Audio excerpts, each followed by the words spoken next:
What's going on, guys? Guy Sparks here, bringing you team builder for slash actual battle for my playoff match. I got kind of caught up and stuff, so this match happened like 2 weeks ago, during the reading week. Then I couldn't make a video because I was in Ottawa. Then I had a busy school week. So here's the battle now. Spoiler alerts. Well, I mean, the audience that I have is probably only people in the league. So right now, it's not that big a deal if I spoil. I lost. Finals, it gives us second place, but here's the team I decided to bring quickly. You got Cosmo Kramer here, choice banded.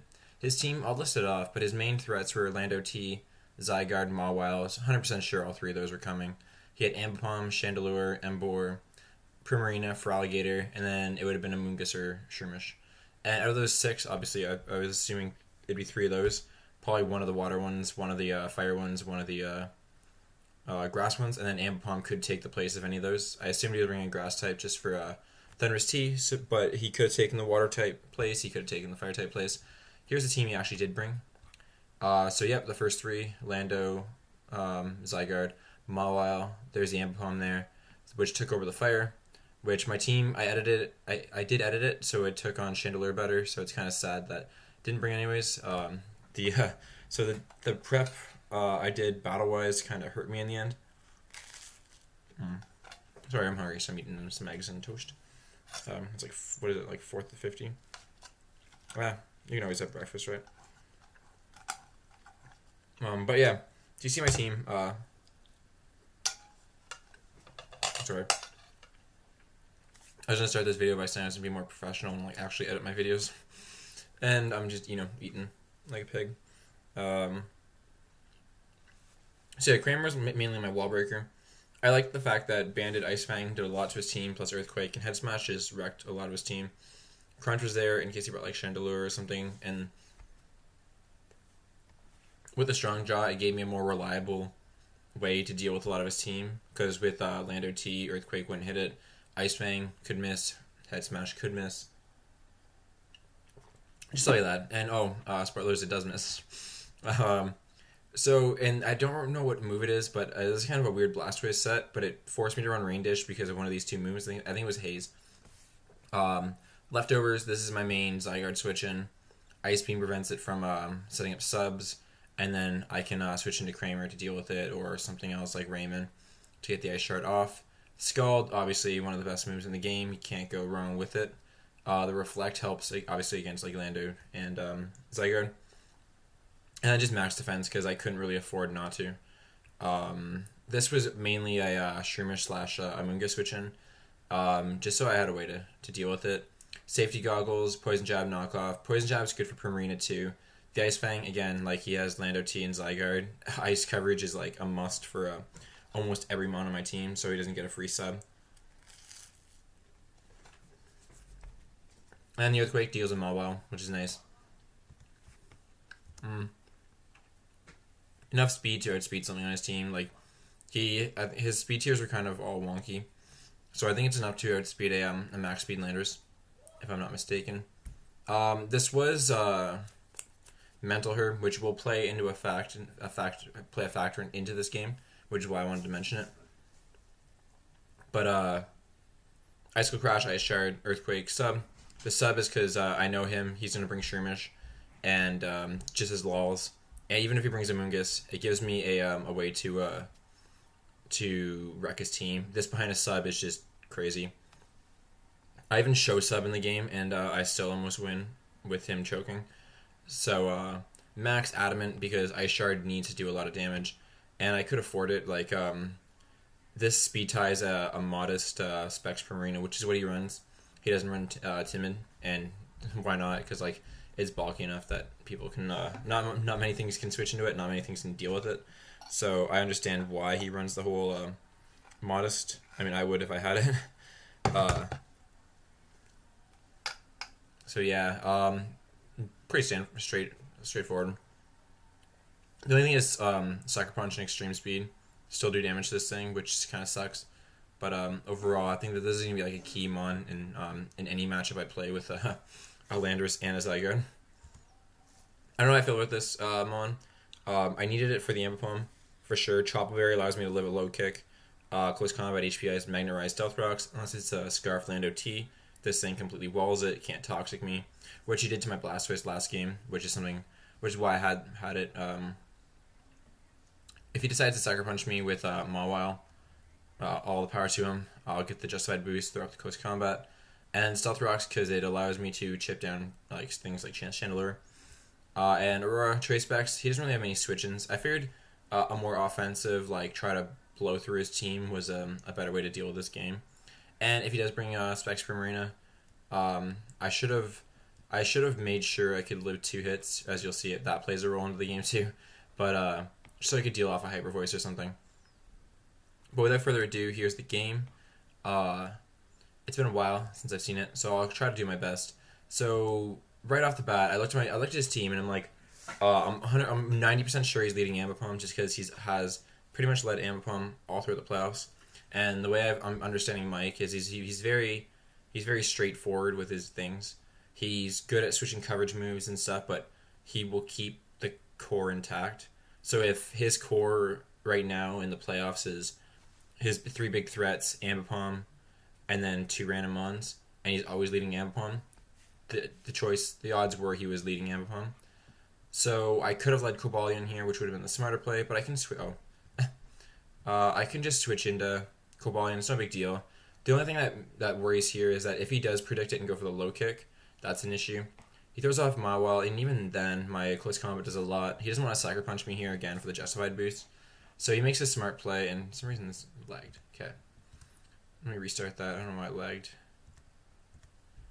Okay, we're here. So throw out the Close Combat, and it's gonna do nothing. Here's where the Magnet Rise comes into play, because it would be useful, but he's Scarfed. So the Magnet Rise would have been perfect here, but Scarf Lando just puts in some work, and I give him a free switch into the Primarina. Preferably I should have went Drapion. Primarina was a pretty obvious play. And now is where the Moonblast at Specs Modest is going to 2-shot my Sylveon and make it useless this match. And here I should have known that he was going to switch into a Steel type. I just couldn't afford to let Primarina stay in and kill my Drapion, and so I don't think I can really touch it. So now I go, and he lives on 1%, which means this is going to drop to a Sucker Punch, and there's nothing I knew a Sucker Punch was coming. Probably should have switched in like Mamo or something. Going Blastoise, my bulky Pokemon again. I let him get a Primarina switch in, and at this point I'm like, my only way is to get one of these 2 behind a Reflect and win from there. I'm not winning defensively anymore. He's 6-0ing me right now, which is not fun. I still have 3 turns. Throw out the Mamo. This kills with an Earthquake. I really thought he would switch into Lando or something to get the Intimidate off. So I go for the sub, and that kind of matters just because I could use the extra health. Especially against an Ambipom. But I'm going to switch into this, and I'm just going to throw off the Head Smash. There's no point not to, and if that hits, it would have been perfect. But now he's going to get Sucker Punch damage on me, which is that 43%. And at this point, my win con's Mamo, because I can't kill anything else. Everything else outspeeds this Tyrantrum. So I'm just going to do as much as I can to this Shroomish, and then hopefully I don't kill it, and I set up with Mamo. So it's going to go for the Spore, then it's going to go for the Leech Seed or something. That's just going to kill me like that, kill me slowly. And here I already showed the sub, so this is like the game-changing moment, because if I was Mental Herb, I won this game. And I will make a play because I was kind of defeated at this point because I realized Lando would just come in with the Intimidate and I was done. But the way he played this ending makes me feel like I would have won, and I'll tell you the only way I wouldn't have won. But so I'm thinking here, I go for this. He goes for the Spore, the Leech Seed. It fails. I go for the Earthquake. I kill this. So now Ambipom's behind a sub. In my mind, the reason I make this next play is because I think Fake Out still flinches behind a sub, which I'm an idiot. It doesn't. So I thought I was flinched. So I go with the Earthquake, and even after the match, I saw I was at 9%. I'm like, how did I lower this Ambipom to 9%? I was baffled. I had no idea. I even looked through the whole match. I was trying to figure out when I attacked this Ambipom, and I couldn't find it. And then I'm like, oh, I guess I didn't get flinched. Well, I went for the Ice Shard here. So he goes for the return. I go for the Ice Shard here. Lando switches in, which is what he probably would have done. Then I use the Mental Herb. And then from there, his only way of winning was if Zygarde could do 50% to me, if it was like banded Zygarde or something. Or if he switched out and sacked the Zygarde and then switched back into Lando. That way he would have got the Intimidate off. So without a crit, I would have lost because Ice Shard only did like 75% to a non-invested Lando. 100% if it's at full attack and not lowered. So he still had a good chance of winning, but I would have Ice Sharded that.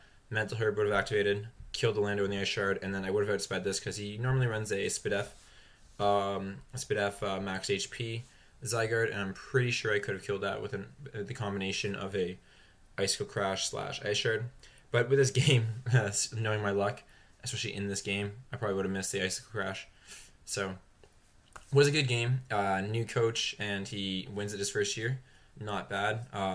First time we made it to the finals, so that's improvement for us.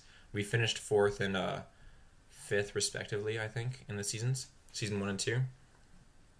So it's nice to know that we're making our way up, and we started as like the 8th seed because we were the wild card spot. So I guess we were technically the 8th seed. So it was interesting for sure. It's been a great season. I'm gonna go talk about my team eventually. I'll post that breakdown of what I liked, what I didn't like, because there was a big thing that happened in the season that I didn't realize until it was like playoffs. That why I was losing so many matches. And it was mainly that I was playing an offensive team defensively. Because season 1 and 2, I had more of a defensive core, one more balanced team. This one was more offense. And once I started realizing that, I started doing a lot better. But overall, yeah. Like, there's not much I could have done. That Scarf Lando allowed me to set up with Landorus T, which sucked. So if I brought that, it would have been a lot better. Yeah, if I brought that instead of, like, Sylveon, when he went for EQ and I realized it was Scarfed, I could have went Lando and just... Fighting Z Lando, got the nasty plot off, and then I would have OHKO'd his team pretty much. What can you do? Yeah, that was a good game, Mike, and I will see you. I'm actually doing a Little Cup season. Sean decided to start one, so that's going to be fun. I have my first match, and I'm going to be posting that today too. It's a lot of fun, so I will see you guys there. I was trying to pause that. Thought pausing that would